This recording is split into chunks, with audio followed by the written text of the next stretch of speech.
This podcast is part of the Democracy Group.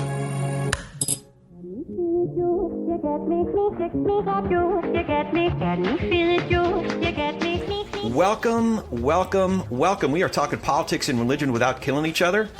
I am your host, Corey Nathan, and I am so grateful to have a place to talk about faith and politics and big ideas in our culture with all kinds of interesting, accomplished folks of goodwill in good faith. And it is an honor to be a part of the Democracy Group, a network of podcasts that examines what's broken in our democracy and how we can work together to fix it. And the rest, you know the drill. Make sure to follow us or subscribe depending on the app you're on. And if you could take the time to write a review, that would be especially great. Especially if you're on Apple, it really does make a difference in terms of how people can discover these conversations.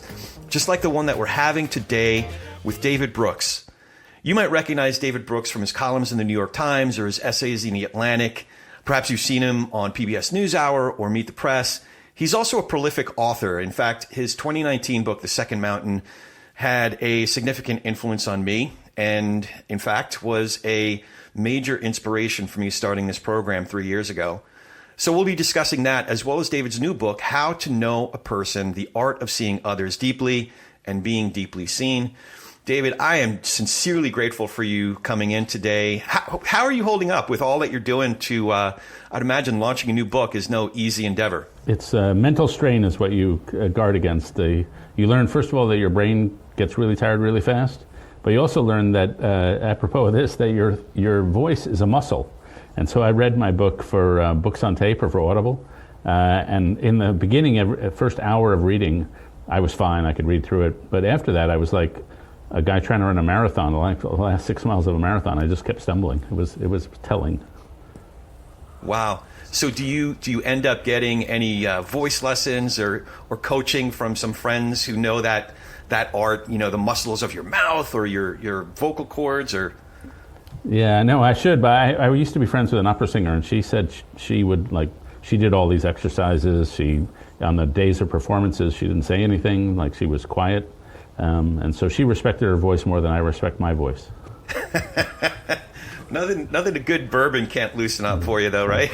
It's been known to be tried. I'd actually like to start by making a very, very serious observation and to see what you think. You can't necessarily know a person by knowing if they're a sports fan or even if you know what team they root for, but being a Mets fan is very different. So as I was reading your book, if you know someone's part of that long-suffering group known as Mets fans, we diehards. We come from all different social locations, so I don't know if you can necessarily apply that level. But there is something fundamental you can begin to understand about them as an individual. So, being a Mets fan, a very serious sociological observer, what are your thoughts on that? Well, being a Mets fan is to have your heart broken. There's been a book written about the Mets recently called So Many Ways to Lose. And that's been the life of being a Mets fan. So I was a Mets fan because when I was 7 or so, the Mets won the World Series in 1969 in miraculous fashion. And that taught me that life is good and miracles happen. And ever since then, with one exception, the year 1986, they've found amazing ways to lose games, dropping easy pop-ups, walking people home. You just can't believe the number of ways they've found to lose. And this past year was a lesson in humility and a lesson in sanctification through suffering, because they have a new owner who spent hundreds and hundreds of $millions more than was spent on any other baseball team in the history of the world, and they still managed to have a losing record. So it's been a humbling source of humility for me. I don't know. You are a big Mets fan? Die hard, lifelong, die hard. And there's no other way to be a Mets fan other than to die hard. Right. Do you remember when you went to your first game at Shea? I do. I was taken by my friends' parents, and we all went together. And I saw a game they played the Philadelphia Phillies, and the pitcher for the Mets was a guy named Nolan Ryan. Oh. And to show you what it's like to be a Mets fan, they drafted one of the greatest pitchers in the history of the game, and they traded him away. I'm going to say I'm relying on my childhood memory, but I think they traded away from a guy named Amos Otis, And he was gone, and he lasted he pitched in the major leagues for, I don't know, 2 or 3 centuries, and he was one of the great pitchers, and he could have been a Met all that time. He could have been a Met. I don't think he would have been completely happy until he got traded to one of the Texas teams, but that's just my thought. But my first game was sometime around 1976. I was brought by my Aunt Rhoda and Uncle Jerry, and I remember it really well because there was an exhibition game right before the regular game, and it was the Mets' wives playing the cast of Happy Days. Wow! Wow! I got my picture taken with the Fonz. It was sure to make me a lifelong. It locked me in for a lifetime of suffering. Yes, but you're improved. You're ennobled by it. Right. I was also curious about something else about growing up. When did people start calling you Brooksie, and do you stay in touch with friends who still call you that? Yeah, so I grew up in Lower Manhattan. I went to a school called Grace Church School, which is on 10th and Broadway. If people know New York, if they've ever been to the Strand bookstore, it's right there. And then I went to a summer camp called Incarnation Camp in Connecticut. And because my parents clearly loved my company all the time, I was sent away starting at age 6 or 7 for 2 months every summer to sleepaway camps, which is actually not uncommon in New York City because you want to get your kids out of the city in the summertime. And so I stayed at that camp from about age 7 to about age 23. And so that's a lot of years. And though that camp was my childhood. And those friends I made there are still my friends. And so I know very few people from my high school, but I know probably 60 or 70 people from my camp. And at camp, I had no first name. I was just Brooksie. And people would go years and years, and even into adulthood, they didn't realize I had a first name. So they call me Brooksie. But it's very valuable to have friends. I don't know if you have these friends who were there, when you were 12, when you were 13, when you were 14, before the world of work and before various success metrics got in. And you can go back with those people and be totally yourself because they're not impressed by anything else you've done ever since. They just know you as who you were, and they have extremely embarrassing stories to tell about you. I do, in fact. I have 3 best friends that I grew up with that we're still in very close touch with. And it's not that I'm thoroughly unimpressive to them. It's just that, we've been through life together. We've shared life together. The ups, the downs, everything in between. It certainly enriches life. And we all have kids now that are around the same age, and it's enriching to know that they have close uncles or godfathers, if you will. It really does enrich. So you said you went there from 7 to 23, so you must have gone through different stages as a camper or a counselor, but even into your early 20s, that's quite a stretch. Yeah, well, I kept failing knot tying, so they kept me back. So I'm kidding. Yes, I was a camper, and then I was a counselor, and even at an early age of 15, I was given tenths of 13-year-olds to supervise. And if you want to teach somebody to grow up fast, give them 7 or 8 13-year-old boys to supervise.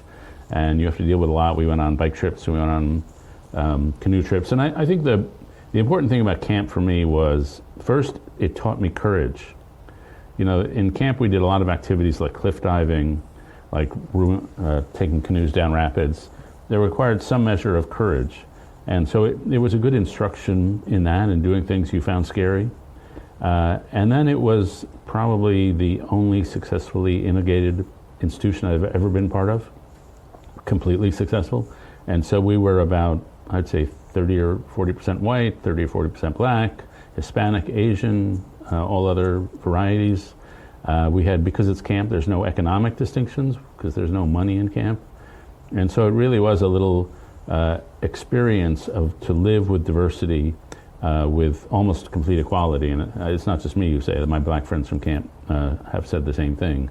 So, for example, one of my campers when I was a counselor was a nice kid named Jamie.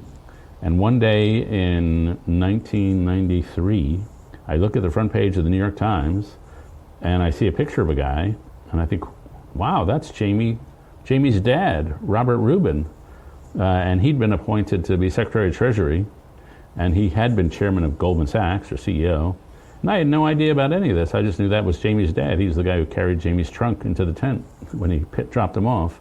And so to be spared all the status systems of the world is a true blessing. Before we move on, I wanted to tell you about something else that's important. Money. Specifically your money. In all seriousness, I wanted to tell you about my advisor and my friend, George Meza. George runs Meza Wealth Management. And with George, it's not just about money. It's about helping us manage our present and plan for our future. And unlike a lot of other firms out there, George and I actually have a relationship. He knows me, he knows my family, and I know his wonderful family. I also know his firm and the incredible team he's put together, from his chief investment officer to some of the other great people in his office, like Jessica, their head of operations, that are always there to help me and with all aspects of our portfolio. You see, the thing is, I got a lot going on. I guess we all got a lot going on, and I don't have the time to watch our investments all day, every day. And even if I did, I don't have the experience and expertise that George's team collectively has. So we get the entire Meza Wealth Management team, all their expertise and all their integrity. And again, it's based on George knowing me personally, knowing my goals, and even the kind of risk that's appropriate for me to take, which, by the way, could change from one season to the next. And they're on top of all of that.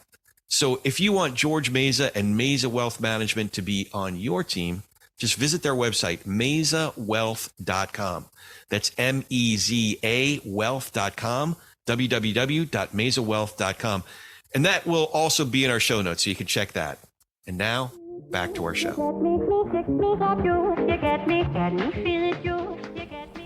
I should say, if I could add one thing, for lifelong friends, my wife went to a school in Illinois, I hope people have heard of, called Wheaton College.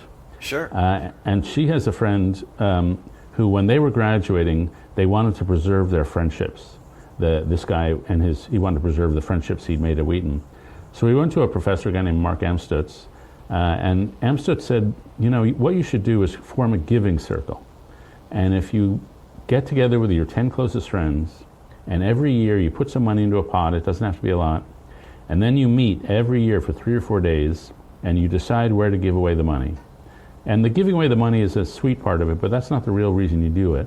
You do it so you will travel through your whole life with these 10 people, and you will have 10 friends from college sticking with you all through life. And that's just bound to be rewarding, to have that company of souls to accompany you through life. Yeah, no, for sure. And it does take effort. It takes effort. I know it seems easier now with text and social media and things like that to feel like you're staying in touch, but meaningful connection, actually sitting with someone, inhabiting their space and beholding their countenance. There's something, I think no matter how technological our culture gets, I think there is something to that, to being with someone, especially, during those peaks and valleys, to be with someone. I was thinking, you've had friends that have gone through really difficult times, and someone described it as the ministry of that sucks. Yeah. Just being with someone, and as much as we might be compelled to want to do something to make it better, just being there, just being there, and yeah, that sucks, man. I don't know if that makes any sense, but yeah. Well, one of my camp friends suffered from depression when it hit him when he was 57, and he lived with it for 3 years and before finally succumbing to suicide. But so I had known him since we were 11. And so I learned how to talk to someone in depression. And because we'd been with each other so long, we started off with that advantage. And I still made mistakes. I didn't really understand what depression was. I didn't realize that you don't understand depression if you've never had it, if you just try to extrapolate from your moments of sadness, because that's not what depression is.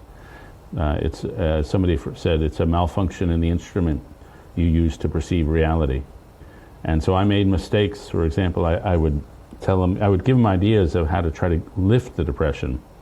And I later learned when you're giving somebody ideas to how to get out of depression, all you're showing is you don't get it. Because it's not ideas they lack, it's the energy. And then finally I got to the point where I realized the futility of words.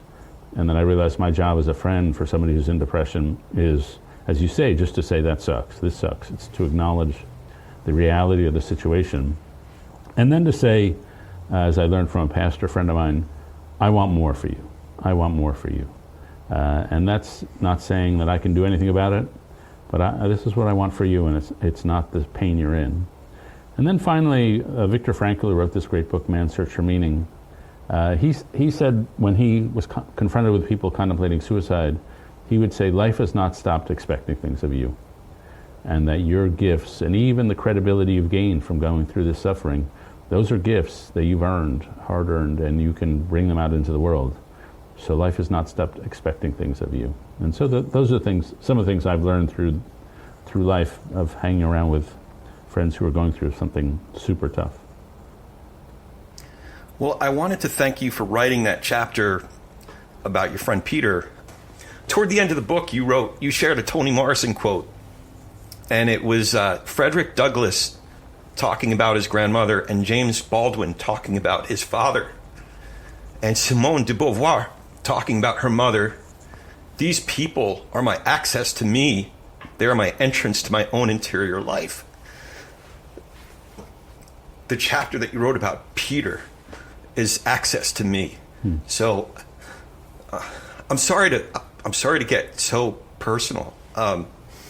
This probably doesn't happen on the typical interview, but well, if you want to, would you tell me more about that? About why it hit you in that way? So I did go through a season. I've battled that my whole life. And I recently went through a season, and you don't quite come out of it the same.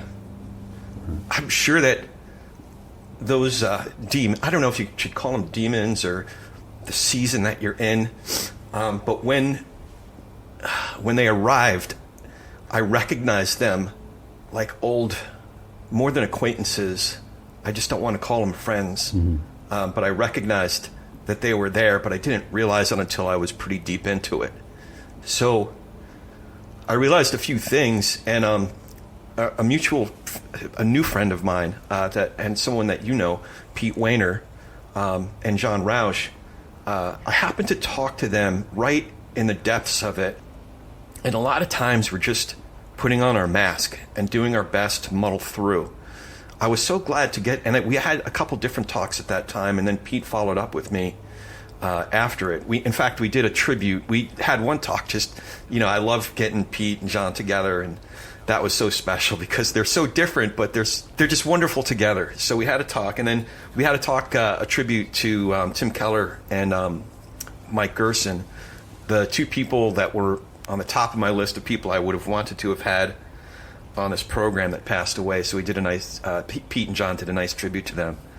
And then Pete followed up with me, and I remembered something really important, and that was I need to be like an Olympic athlete in terms of discipline in order to manage this thing. And I got away from some of that. But what I wanted to tell you that I hope is encouraging to you is that one of the greatest tools that I have is what I think of as communion with loving souls. So whether it's just going over to watch a Mets game or a hockey game, or lunch or coffee or something, those friends who'd call out to me, even if they didn't know like what my situation was, it's a lifeline. So what you did for your friend is invaluable. This is so weird, man. I'm so sorry. Oh, that's okay. I've been looking forward to this conversation since I started this program, and I didn't mean to. But I do hope that it's encouraging to you that what you were doing for your friend is invaluable. There's an eternal value to it that maybe you have some ambivalence about, but it's worth the world, man. So, yeah. Yeah, well, thank you for sharing about that.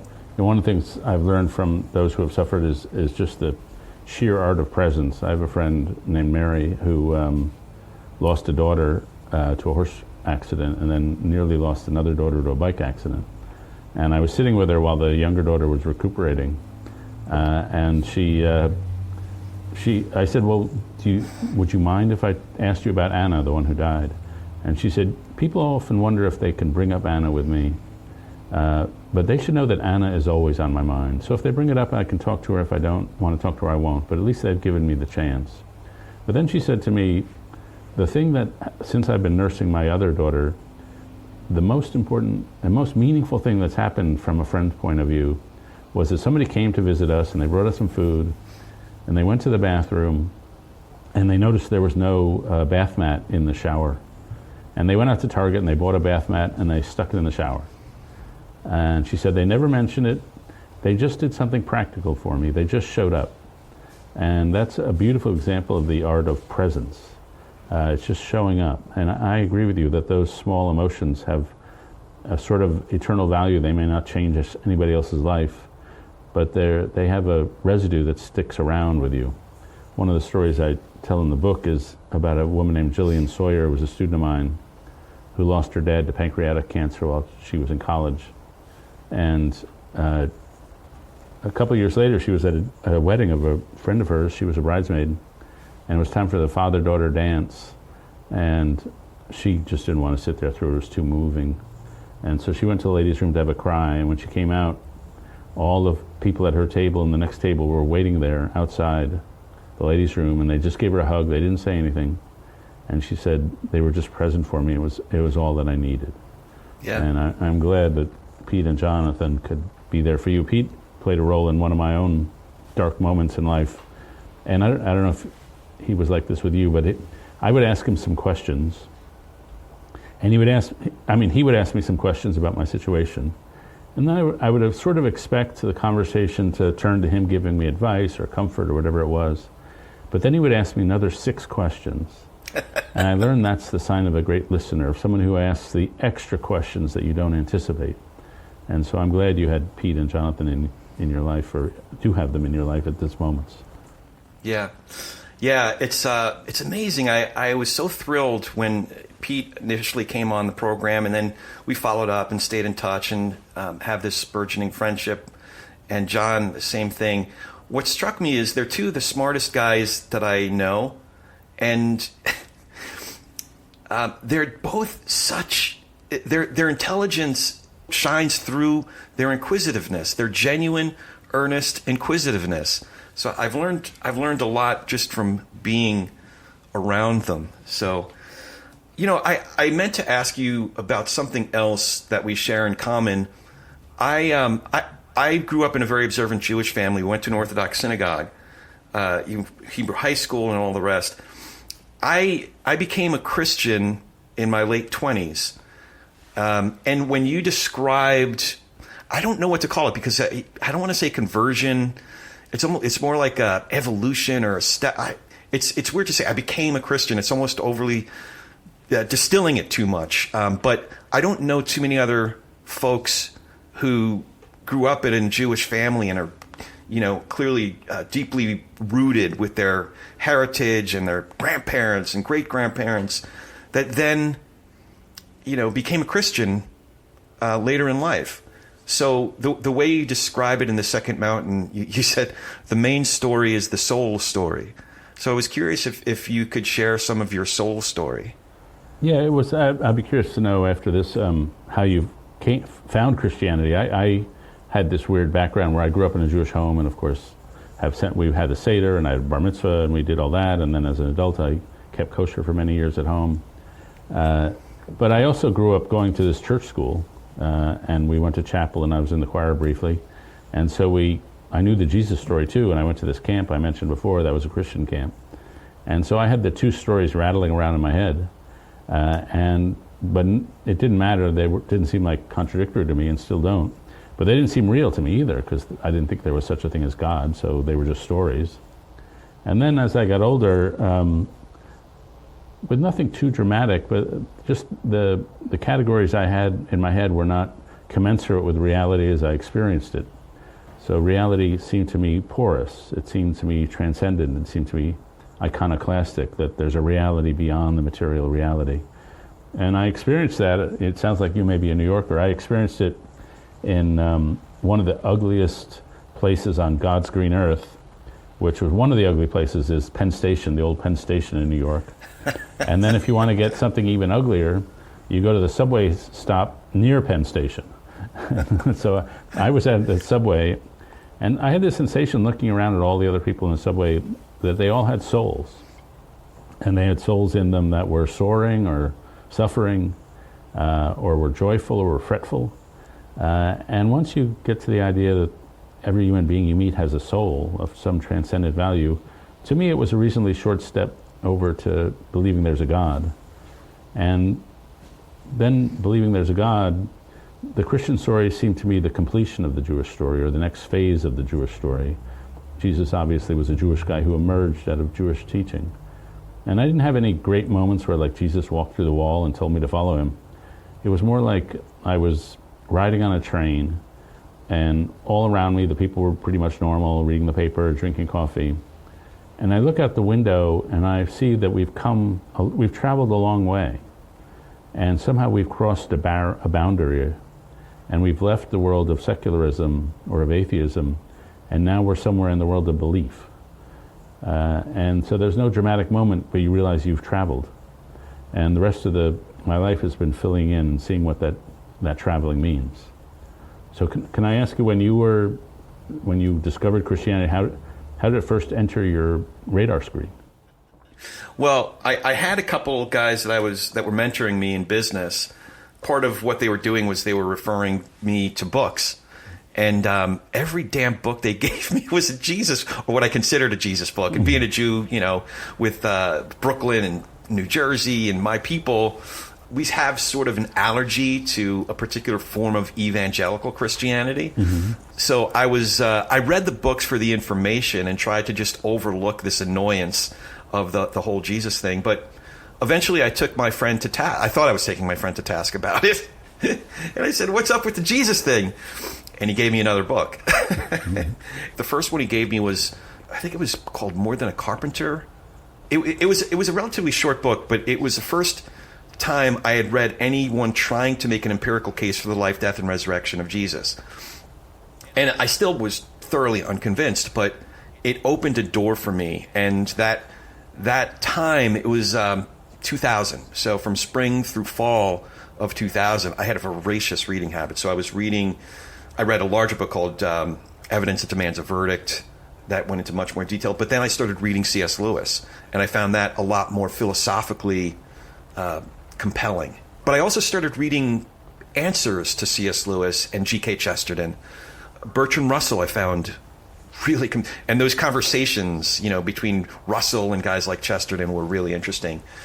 And I finally started, I think it's something that was in me. The questions were forming in me from when I was a child in Yom Kippur services. So I was really, the soil was turned over pretty well by the time I finally brought myself to read the New Testament. When I went to the beginning of the collection, the New Testament, in Matthew, 5 chapters in, I came across what I recognized as a Devar Torah. The Jesus, as the rabbi, was giving this brilliant Devar Torah, and I didn't realize I was reading the Sermon on the Mount. I heard the sermon, I'd heard the expression, the Sermon on the Mount, but I didn't know what it was, and I just, wow, this is incredible. This is an incredible interpretation of Torah. I also saw that his interactions with the Pharisee characters looked a lot like if you stay after shul on Shabbos and you listen to the rabbi and his brother or the cantor or any of the elders, having lunch. Somebody has a Kaddish. And that's just what conversation sounds like between Jesus and the Pharisees. That's just what conversation sounds like. So it felt very much at home to me. That's really how it came about. I got through it in a couple days, and then Revelation 21 and 22, how that makes a full circle to Genesis 1 and 2. There was something about that I found really compelling. I was more surprised by how it all came about than just about anybody, but there it is. Just questions that I need answering to, and it seemed coherent. The existential questions that seemed to be answered. Does that make sense? Yeah, for sure. And I mean, it's obviously going to be an ongoing journey. It was important for me to see Jesus as a Jew, and that there are all sorts of versions of Jesus that are out there. There's the Renaissance art Jesus, which is sort of the guy with wispy guy with 2 fingers in the air and blonde hair. And then, frankly, there's the Oxford Jesus of Lewis and Tolkien. But to me, the Jesus who was a Jew was the guy who lived in Galilee at a time of revolution, a time of mass strife, of sometimes mass murder, of colonial occupation. And this Jesus is a total badass. He's a guy who takes all the power structures around him and he flips them over all at once.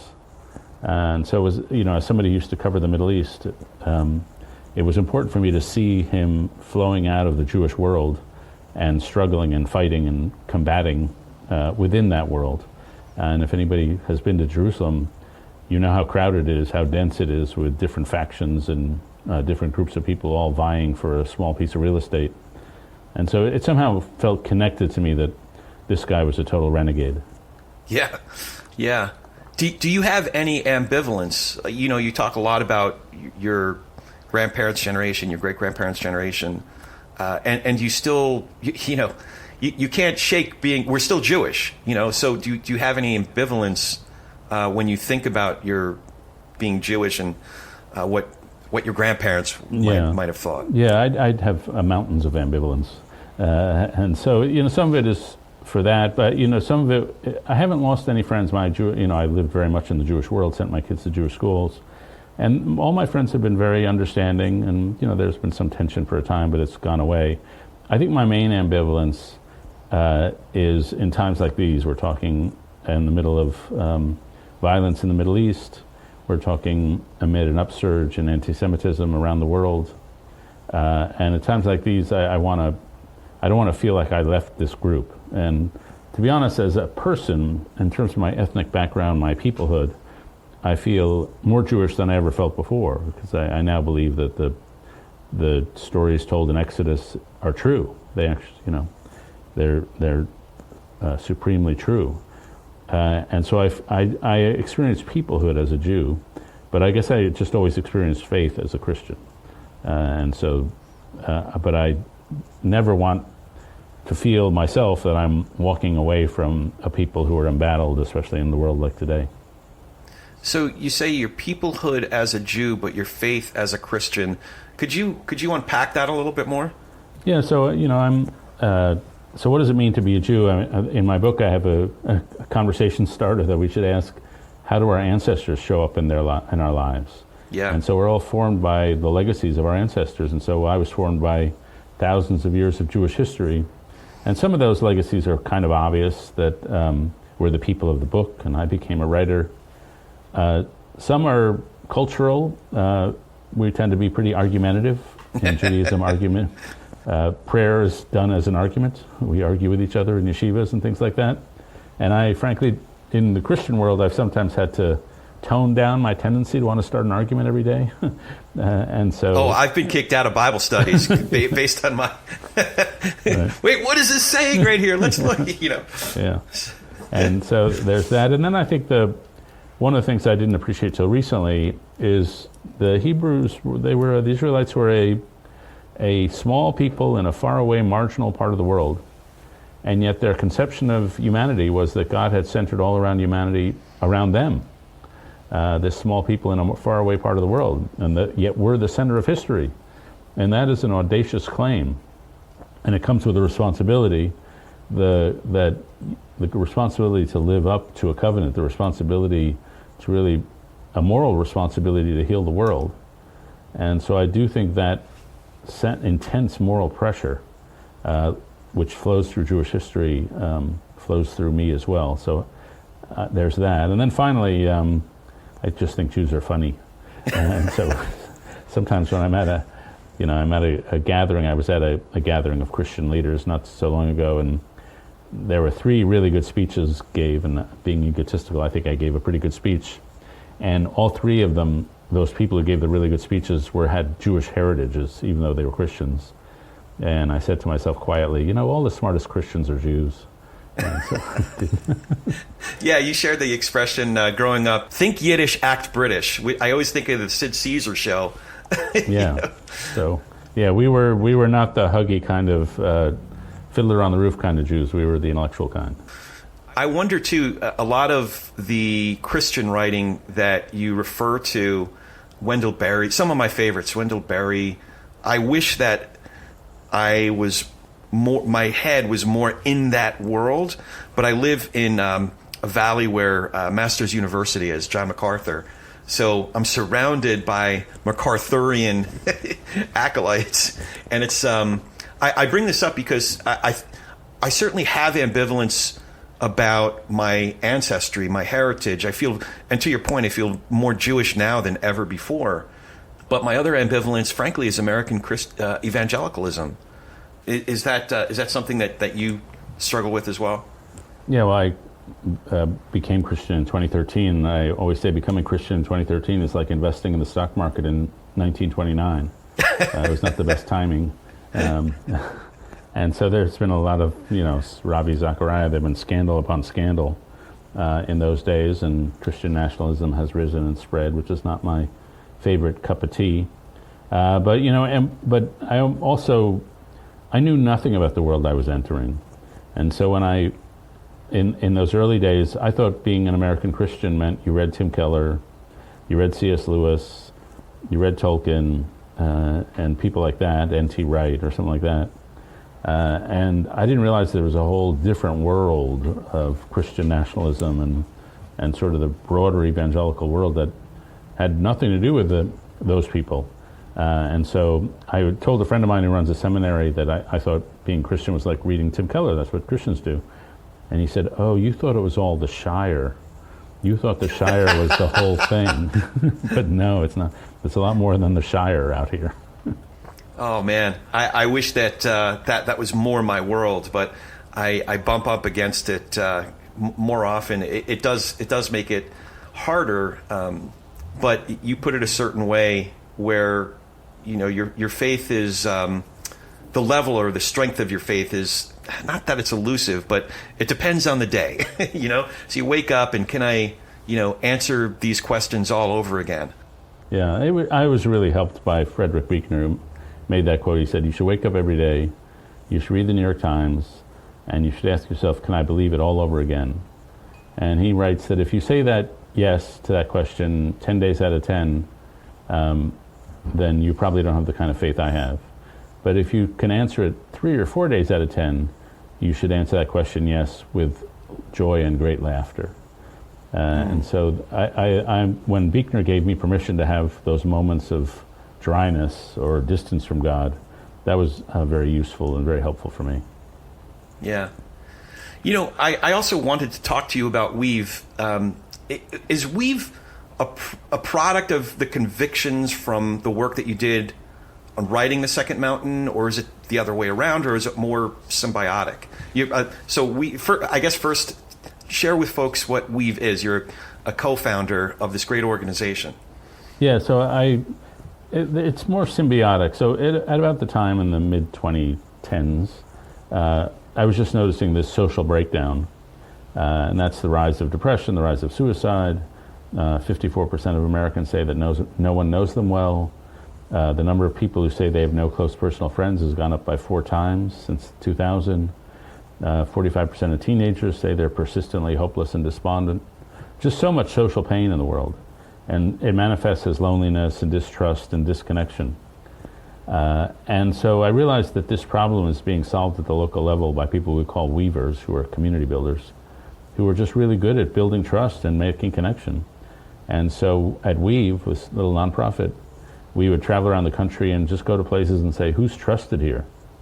And it might be in one place there was a guy who ran the parking garage, that there was this guy and he ran a parking garage, but he had an obsession with city zoning regulation. So if you had a problem with the city, you go to that guy and he helps you out. And so he's a trusted member of that community. Or there was another lady in Florida, she just volunteers to help kids cross the street after elementary school so they're safe. And we asked her, do you get paid to do this? She said, no. And we asked her, do you have time to volunteer in your neighborhood? And she said, no, I don't have any time to volunteer. And then we said, well, what are you doing after this? And she said, well, on Thursdays, I take food to the hospital so the patients will have some nice food. And we asked again, do you have time to volunteer? And she said, no, I have no time. And to her, what she was doing was not volunteering, it was just what neighbors should do. And so these people are rebuilding trust, are rebuilding connection, and rebuilding community. And so Weave is an effort to support them, sometimes financially, sometimes culturally, sometimes psychologically. And we bring them around the country to tell their story so other people will be inspired to live a little like this. And this new book, How to Know a Person, flows out of the same problem. I came to realize while working at Weave that words like relationship and community are good words, but they're kind of abstract. And the actual act of building community is the act of performing a series of small social actions really well. How do you be a great conversationalist? How do you listen well? How do you disagree well? How do you ask for and offer forgiveness? How do you sit with someone who's in grief? And so the book is really an attempt just to walk people through these skills so we can be better at the moral skills of being considerate to other human beings. I was curious, you mentioned in How to Know a Person, the new book, that you interviewed hundreds of community builders. Are there any others? I'd love to hear about some more of the folks that you interviewed and maybe some of the things that you learned from those conversations. Sure, I've got lots of stories about that. So, for example, another guy I met in Houston named Pancho Arguelles, he has used to run an organization called Living Hope Wheelchair Association. And so it takes people who have been paralyzed in construction accidents, most of them Hispanic, and it gives them wheelchairs and diapers and catheters so they can lead dignified lives. And then it trains them in becoming social workers. So you'll be in Houston and this group of 25 Latino guys in wheelchairs will roll into your neighborhood and help you work on your community's problems. And I once said to Pancho, you radiate holiness. And he says to me, no, I reflect holiness. Oh. Which is the right answer. And so he should, as the country was sliding into despair and over the bitterness of the last 5 years or so, I've been surrounded by some of the most uplifting and selfless people it's possible to imagine. And they're in every town. You just go into a town and say, who's trusted here? And people start spitting out names, and often they're the same names. And so there is an army of people who are really selflessly living for their community. And they may be helping kids in the neighborhood, they may be cleaning up empty lots. Whatever the neighborhood needs, they assume responsibility. A lot of us see a problem and they think, well, somebody else should fix that. But these people automatically say, no, I'm going to fix that. I assume responsibility here. It sounds like it was convicting for you that maybe, this was part of your second mountain, if you will, or another way you put it. I forget if it's in the second mountain or the How to Know a Person. You describe, if you draw a line through times you felt most fulfilled, Weave would be a part of it. So yeah, that's from Nietzsche. He says, draw a line through the 4 or 5 most rewarding experiences of your life and see if there's a thematic constancy to them. See if they all share some common theme. And he writes, if you can discover that common theme, you've discovered the law of your very nature. And I think for me, it's the common theme. It would seem to be writing superficially, but really it's teaching. That my biggest joy comes from learning something from some wise person and then putting it in a book or an article, and then somebody else writes it down because they find it helpful. And that's the most rewarding thing I do. And so I'm more of a teacher. And one of my favorite phrases about writing is, we writers are beggars who tell other beggars where we found bread. So we're just trying to share what's helpful. I was curious about that. I forget if it was a talk that you gave or one of your columns where you describe your writing process, and it sounds like you're kind of like a collage maker, but with words. In other words, if I remember correctly, and correct me if I'm wrong, you read a lot, you're learning a lot, and then you're taking things that strike you, and then you're organizing them around, say, 10 paragraphs of a column. Do I remember that right? Or I'd love for you to share a little bit more about your process. Yeah, so I have a bad memory, and so I'm always taking notes, and I'm always printing off things that I find useful or relevant for whatever I'm writing about. And so when I sit down, for example, to write a column, I'll probably have maybe a notebook worth of notes and then maybe 200 pages worth of research that I've done that I've marked up with my pen. And so I lay it out on the floor in piles. And each pile is going to be a paragraph in my column. And so if you look at me while I'm writing, I'm not typing into a keyboard. I'm crawling around the floor of my living room, putting pieces of paper into different piles. And there might be 14 or 15 piles for one 850-word column. And then when I'm done organizing the piles, I pick up a pile, I bring it to the desk, I write it up, then I throw out those pages and I go back and get the next pile and I write that up. And that's how I'm doing it. So I tell my students, when you're writing, by the time you sit at the keyboard, your paper should be 80% done, because writing is about structure and traffic management. It's about getting things in the right order and getting to your point quickly. And so that's my process of just, I need to see it geographically laid out in front of me for me to have any coherent sense of what it is I have to say.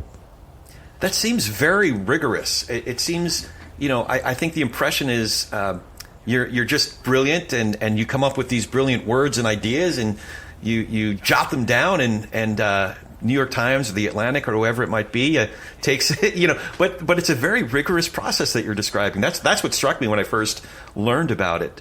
Are you driven by your curiosity, or what drives you to go back and do it again? I'm driven by the fact that I always have a column due in a few days, so deadline. A friend of mine said the most important quality a piece can have is the quality of doneness, just getting it done. And so, I settled on this method because, primarily I'm a newspaper writer, so I have to be fast. I have to be able to write an article in, a few hours.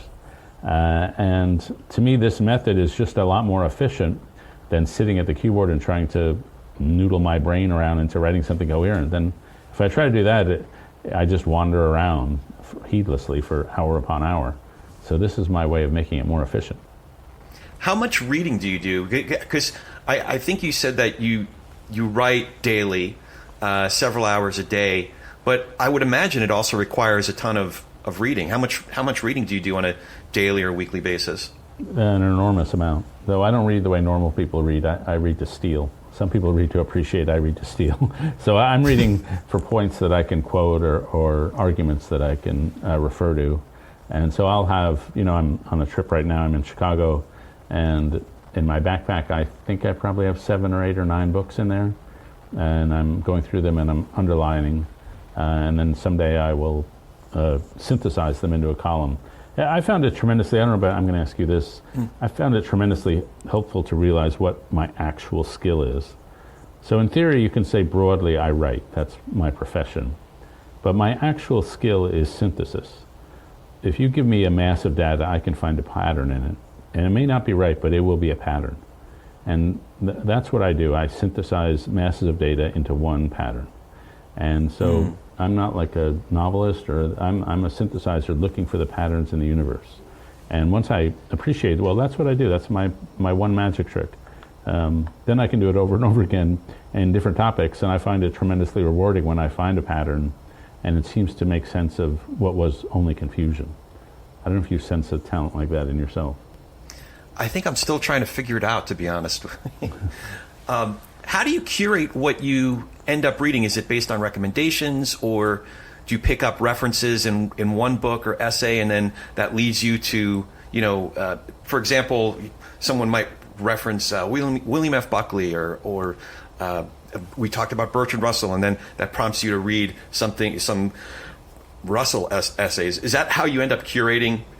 Is it more of a meandering process, or is it more directed? Super meandering. I actually had to go back and look through How to Know a Person recently, and as I'm reading a book which took me 4 years to write, I'm remembering all the chapters I wrote that I cut out. I'm remembering, like, I saw one sentence that's in the current final version of the book, but in an earlier version it was an entire chapter of about 15,000 words, and it got reduced to one sentence. So when you go back and read your own book, you're aware of all the many layers. And so for this book, I want to know, like, what are the skills to get to know somebody? And so I did this meandering journey. I read some books about conversation. I read a ton of memoirs because I wanted to see how memoirists present themselves. I read a ton of biographers because biographers are really good at knowing a person, knowing their research subject. The people I spoke to who were among the most rewarding were actors, because actors have to get into a role. And I found them to be extremely articulate in explaining to me how they understand the characters they're playing. So, for example, I interviewed Matthew McConaughey. And he said, when I am investigating a role, I try to figure out what's the physical gesture that this person uses that sort of characterizes their whole personality. So he said to me, at one point I was playing a guy who was a hands in the front pocket kind of guy, a guy who keeps his hands in his front pockets. He's sort of, his shoulders are bent in, he's sort of stooped in on himself. And as he was describing that, I was thinking of like a Richard Nixon, a guy who carries himself with a little stooped in posture. And he says, if I've got a guy who's stooped in, when he's trying to be assertive, he's going to be fake. He's not going to be naturally himself, so he's going to overdo it. So I had to know that that was going to be the role. And so that was the way Matthew McConaughey achieved some psychological depth in understanding his character. And I've read interviews with other actors who are like the same.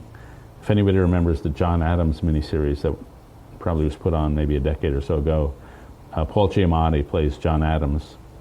And he said, I really came to understand Adams when I realized he has psychosomatic illnesses. He always thinks he's sick.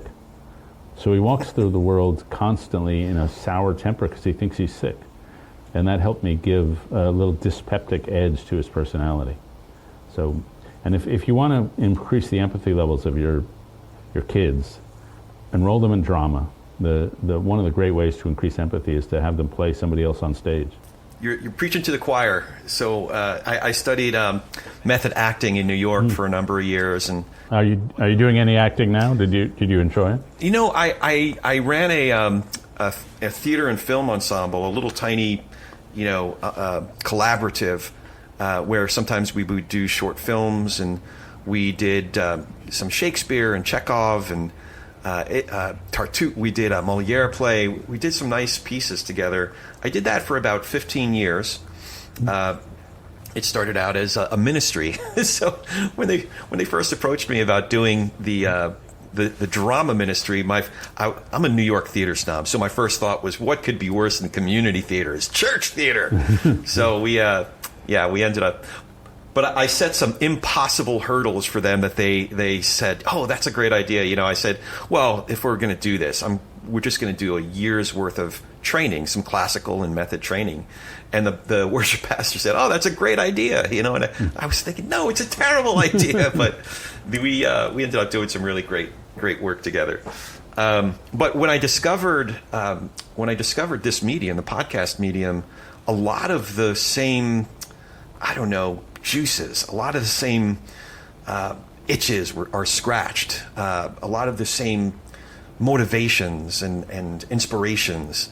The very first podcast I listened to, my producer's hat kicked into gear, my artistic director's hat kicked into gear, and I just thought, man, the conversations you could have and the stories you could tell on this medium are really unique.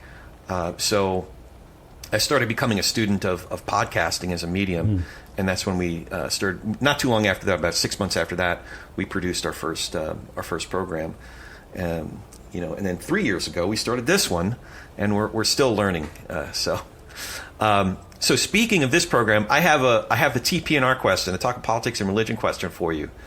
What do you think each of us can do to be able to share space with, to have better conversations with, perhaps even nurture relationships with people across our differences? So that includes people who think differently than we do, have different beliefs than we do, who get their news from different sources than we do. How can we do better at talking politics and religion without killing each other, or is it even possible? Yeah. Well, first, get really great at conversation in general. And so in the book, I collected a bunch of conversational tips from people just so I could try to be a better conversationalist, because none of us are as good as we think we are. Yeah. And so some of those are treat attention as an on-off switch, not a dimmer. So if you're going to be in conversation with them, it should be 100% attention or 0%, but don't try to multitask it. Another tip I got was don't be a topper. If somebody tells you a story, I'm having trouble with my teenage kid, your instinct is to say, oh, I know exactly what you're going through. I'm having trouble with my teenage kid. And that sounds like we're trying to relate, but what we're really trying to do is take the conversation back so we can talk about myself. And so don't be a topper. But then, as the subject of this podcast, sometimes you're having fights, you're disagreeing, you have different views, you have different news sources. And so there, one of the things you can do is keep the gem statement in the center. If we disagree, there's probably something deep down that we agree upon. So if my brother and I are fighting about our dad's health care, we both want what's best for our dad. And if we can find that thing we agree upon, then we'll save the relationship amid the disagreement. Another one is find the disagreement under the disagreement. So sometimes we'll have a disagreement about the Middle East or podcast or what good behavior is. But usually we disagree because we have some deep philosophical disagreement underneath the surface disagreement we're having. So instead of fighting and making statements at each other is not a good conversation. That's a bad conversation. A good conversation is a joint exploration. It's when we look at something together and we go on a journey. We go on a journey of discovery. And so we find out, well, why are we really disagreeing? And that turns a conflict into something kind of fun. And then my primary rule is when somebody is disagreeing with you, and sometimes their disagreement will come as critique of you, that you don't understand or you're part of the problem, that in those circumstances, the instinct is to get all defensive and say, well, I'm one of the good guys, you don't understand. Or to say, well, you don't know what I'm dealing with. But I've learned that your first job in any conflicting disagreement is to stand in the other person's standpoint. That is to say, to ask them 3 or 4 times in 3 or 4 different ways, where are you coming from? How'd you come to believe that? I no longer ask people, what do you believe? I always ask, how'd you come to believe that? Because I want them to be telling me a story. I want them to be telling me a story about some person who shaped their values or some experience that shaped their values. And then if I can ask them that 3 or 4 times, then I'm getting some depth. And I may not end up agreeing with them, but at least I'll have shown them the respect of curiosity. And there's a great book called Crucial Conversations on how to have hard conversations. And the authors of that book write, in any conversation, respect is like air. When it's present, nobody notices. And when it's absent, it's all anybody can think about. And so at least I've shown respect. And that's Crucial Conversations? Yeah, it's a great book written by about 6 different authors. The one I know is a guy named Joseph Grenny. He's one of the authors. It's one of the best conversation books I've ever come across. And you also mentioned a friend of our show, Mani Guzman's book from last year. I never thought of it that way. So that's another one but I have to check out Crucial Conversations. Yeah, her book is great. She's got a great question she asks people, which is, why you? Why was it you who decided to run for school board? Why was it you who founded that church? Like, what was it about you that caused you to behave that way? And that's a good way to let people talk about their life. You mentioned, stealing from, all these great thinkers. I feel very much like that. Pete Seeger once, somebody said, hey, I think somebody stole that song from you. And Pete's the great folklore, folk singer. He said, well, he might be stealing from me, but I steal from everybody. So. Yeah, there's a saying, stealing from one person is plagiarism, stealing from everybody is creativity. That's right. Did you, before I start to wrap it up, one more question. Since you mentioned Mike Gerson and Tim Keller, I was wondering if you would share some thoughts about those fellows. They're 2 gentlemen that I never had the chance to meet, but, like I said, they were definitely high on my list of folks that I'd want to have on this program. So I was hoping that you could share some tribute or thoughts about both of those guys. Yeah, so I knew Mike Gerson probably for 20 or 30 years, and so we came up in politics together. I was a journalist, and he was in a Senate aide and then a White House aide. And so I think what I think of was Mike, first, just the gorgeous prose style. If anybody remembers, say, the speech George W. Bush gave at the National Cathedral after 9/11, just a beautiful expression of conscience. And I would say that was Mike's great gift, that he was, as a columnist and as a public servant, just a living conscience. He brought basically Catholic social teaching, 2,000 years of Christian theology, to bear on the public square. And he really was beatitudinal in his conscience. It was, the last shall be first. His love was for those on the margins. And he was instrumental, as Pete and Jonathan probably mentioned, in the creation of PEPFAR, President Bush's anti-HIV initiative in Africa. And so he was instrumental in a program that saved millions and tens of millions of lives, and what a contribution to the world that is. And I saw him toward the end of his life. He really had the Book of Job thrown at him. He had cancer, he had heart problems, he had depression. And yet when I saw him a few days before he died, he was telling stories, and they were mostly stories of gratitude for somebody who'd been unnecessarily kind to him. And it was just interesting to sit there as those stories just came out. And he was beautiful at the very end. And then Tim Keller, I probably have known him for 10 years, or knew him for 10 years. And he was crystalline in his logic. He was somebody who had a very systematic thinker. He had an encyclopedic knowledge. And so his sermons were so beautiful and curious because he was always exploring the Gospels. And I think what gets underappreciated with Tim was how joyful he was. We would have these Zoom conversations, and he was always like leaning back and hanging around.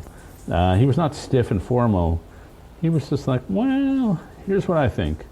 But he had a lightness of spirit. And if you're going to be a Christian, you better have a lightness of spirit, because that's sort of what it's all about. And so as much as I admire the intellect that Tim brought to the world, I think I admire that genuine warmth that sometimes could be hid behind his massive intellect. But he began his career as a pastor in a small church in Virginia. And it was a church where only 5% of the people had gone to college. And so he related person to person, not as some sort of academic way.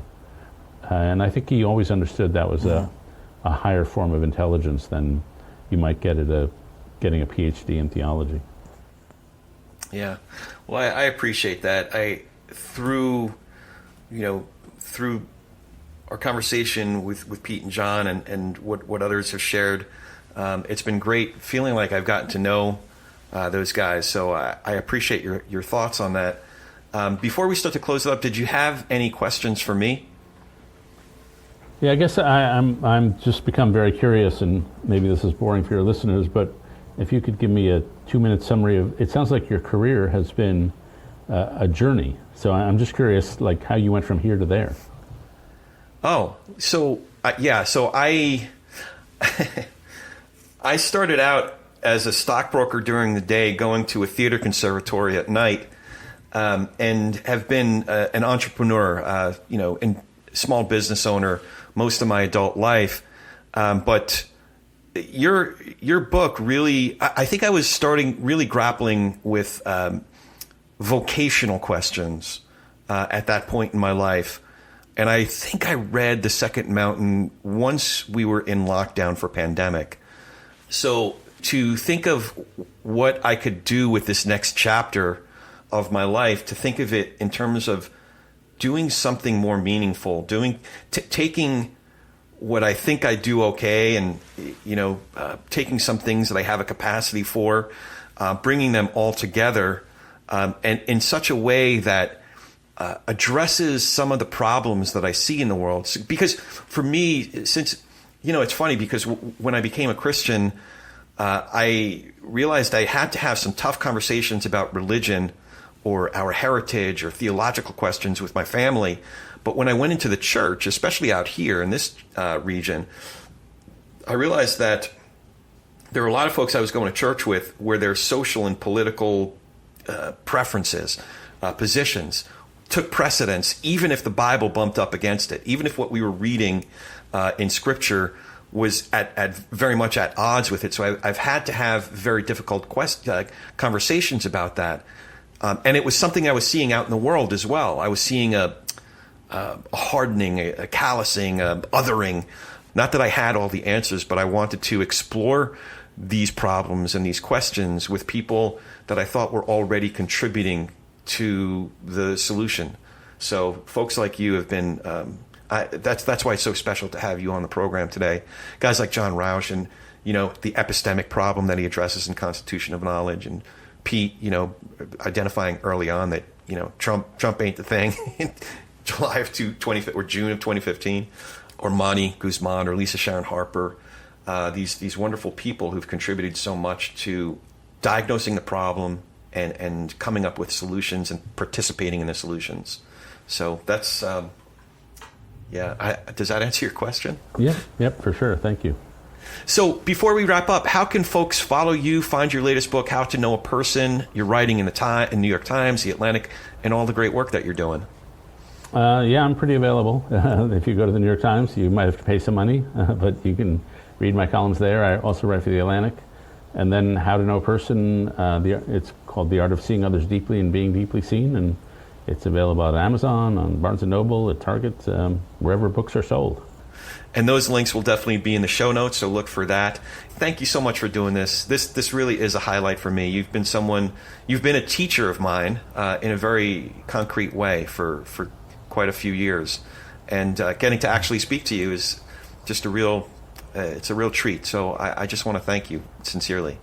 Oh, thank you. It's been a very unique, it's not a normal podcast experience, so much better, more interesting. So thank you. Yeah, I guess your interviewers don't typically come to tears 5 minutes in. So I thank you for indulging me and being patient. Your grace is very much appreciated. Oh no, I'm pleased to be part of it. And thank you for joining us and listening. As always, if you appreciate what we're doing here, please subscribe, as I mentioned earlier. And writing that review really means a ton. It really helps us. So please do that. And tell a friend about Talk Politics and Religion Without Killing Each Other. We're easy to recommend at politicsandreligion.us, www.politicsandreligion.us. Or you can find me online at Corey S. Nathan. That's Corey with an ES as in Sam, at Corey S. Nathan. Now go talk some politics and religion, but with gentleness and respect, and have a great week.